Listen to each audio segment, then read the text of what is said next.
Today, let's understand the concept of reverse regression hedging and how it differs from a standard regression hedge. We'll go step by step and understand the intuition behind each approach. First, let's start with what reverse regression actually means. In regression analysis, we normally study how one variable changes with respect to another.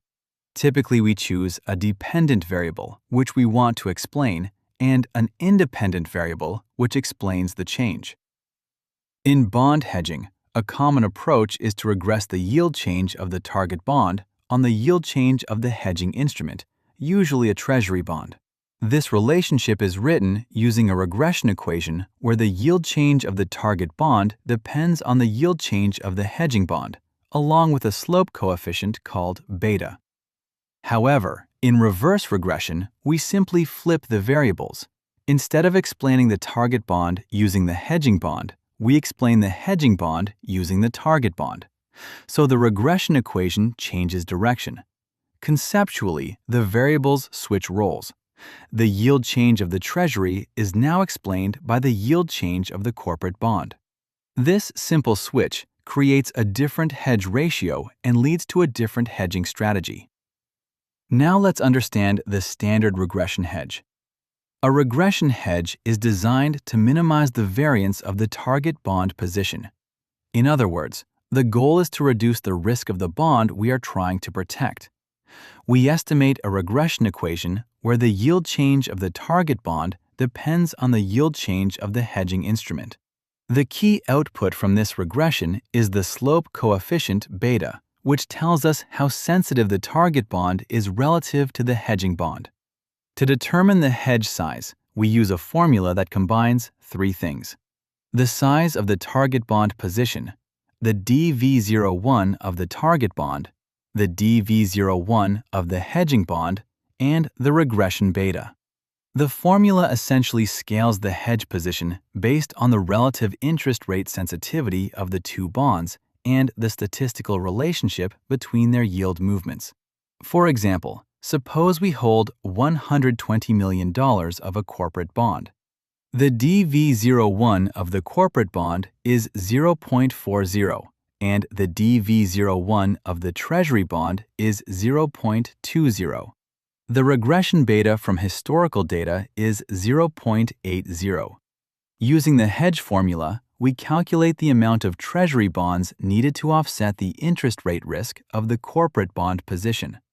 The result tells us the amount of treasury bonds that should be sold in order to hedge the corporate bond exposure. The important idea here is that the regression hedge focuses on reducing the risk of the target bond position.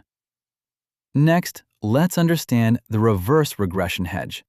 In reverse regression, we change the regression equation so that the yield change of the treasury bond becomes the dependent variable, and the yield change of the corporate bond becomes the explanatory variable. This means we are now explaining treasury yield movements using corporate bond yield movements.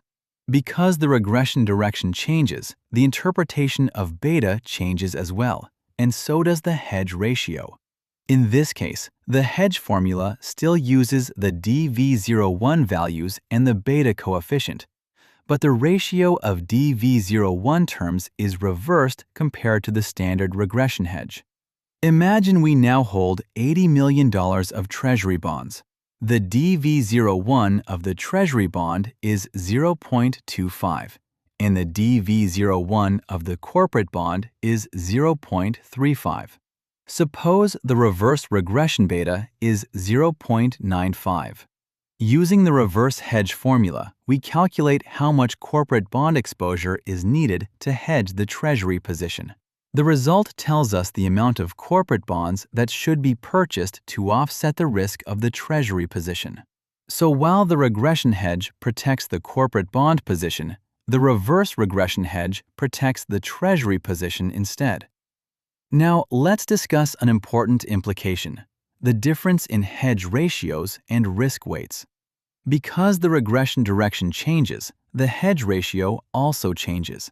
In a regression hedge, the hedge ratio is driven by beta multiplied by the ratio of the target bond's dV01 to the hedging bond's DV01.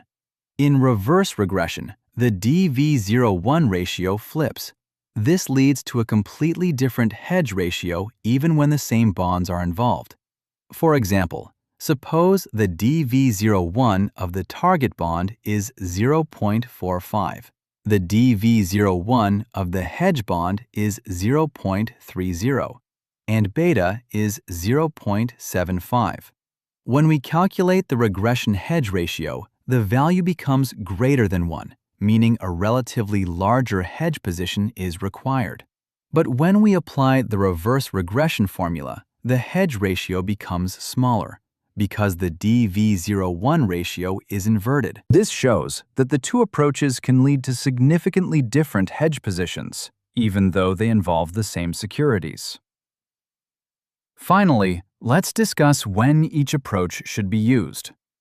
A regression hedge is ideal when the goal is to minimize the risk of the target bond position, such as a corporate bond portfolio. On the other hand, a reverse regression hedge is useful when a trader wants to maintain a fixed treasury position and manage the risk relative to another bond. This situation often arises in spread trading or relative value strategies, where the treasury position must remain constant while the hedge adjusts.